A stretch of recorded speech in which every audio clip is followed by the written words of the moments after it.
Well, since the early 90s, National Philanthropy Day has given us the opportunity to recognize individuals and organizations working to improve lives, communities, and of course the world. So today we have two 2024 honorees joining us.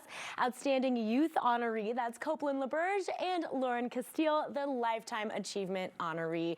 Guys, welcome and congratulations to the both of you. Thank you for having me. Of course. Oh my goodness, you have so much to be proud of, both of you. So Copeland, I want to start with you. Now, I want you to share more about your nonprofit organization. It's Greta's Hamster Rescue, and what inspired you to start it? Well, that's a tough question. So one of my first hamsters was named Greta. Okay. And I had a really deep connection with her. And when she finally passed, I wanted to help others have the same connection with their hamsters. So I started Greta's Hamster Rescue, which is a 501c3 nonprofit. Yeah. And we rehome hamsters who can no longer be cared for. We provide a full enclosure setup, starter materials, and of course a hamster training session. That is so cool, and I love this because we were talking before the show.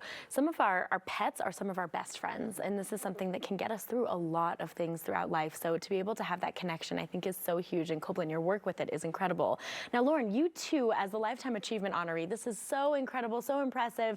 You are the only person to have been at the film of 3 foundations. This is so incredible. Why have you dedicated so much of your life to philanthropy? Why does this mean so much to you? Philanthropy has always been a part of my life. Yes. When I think back to my growing up and seeing neighbors and community members sharing food, childcare, from nonprofit programs that were operating in the community and in the neighborhood. Yeah. And then later on, scholarships.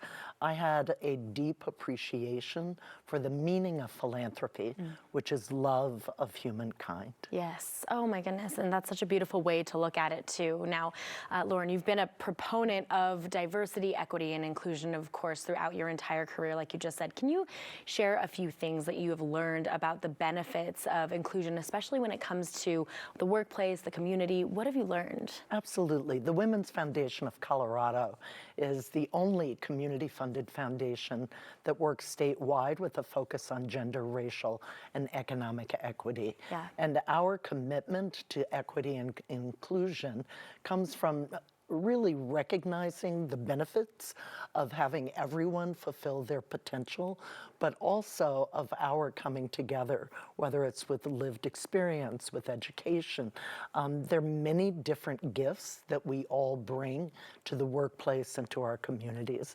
So I'm thinking about Copeland here, Yes. who had an idea, right, that he brought to fruition that others may not have thought of, but is bringing joy into the lives of others. So philanthropy isn't just about those large institutional organizations.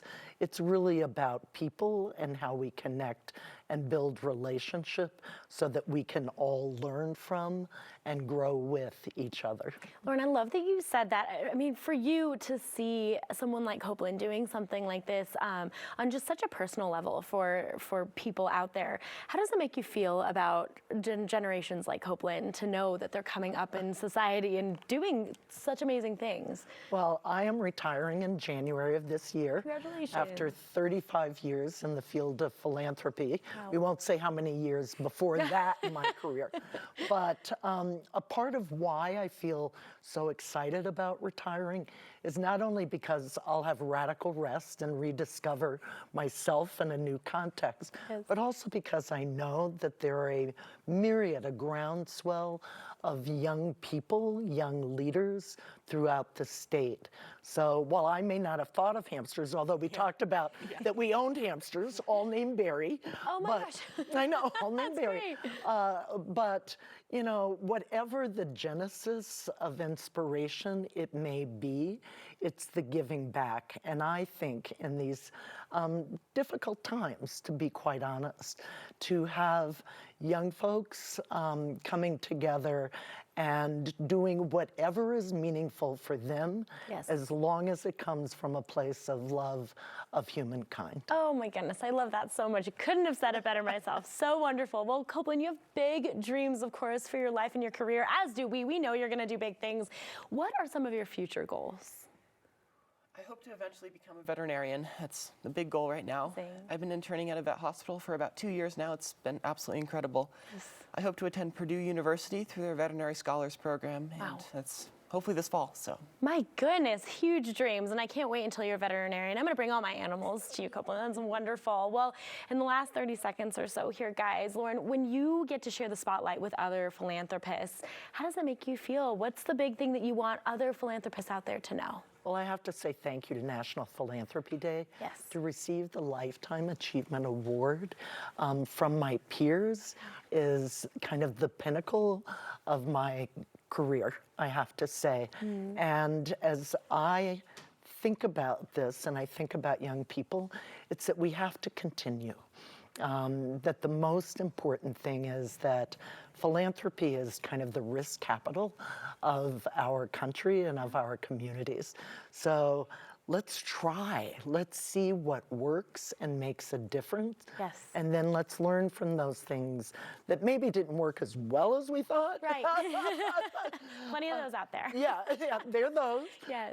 But there's always some benefit, some relationship, something that can help us continue to move forward. Amazing. Well, guys, thank you both so much for being here. Congratulations to the both of you again, and on retirement. Love that.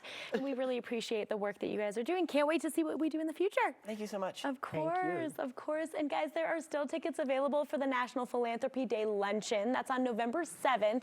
9 News' Kyle Clark will be emceeing the event. So for details and tickets, you can go to afpcc.org.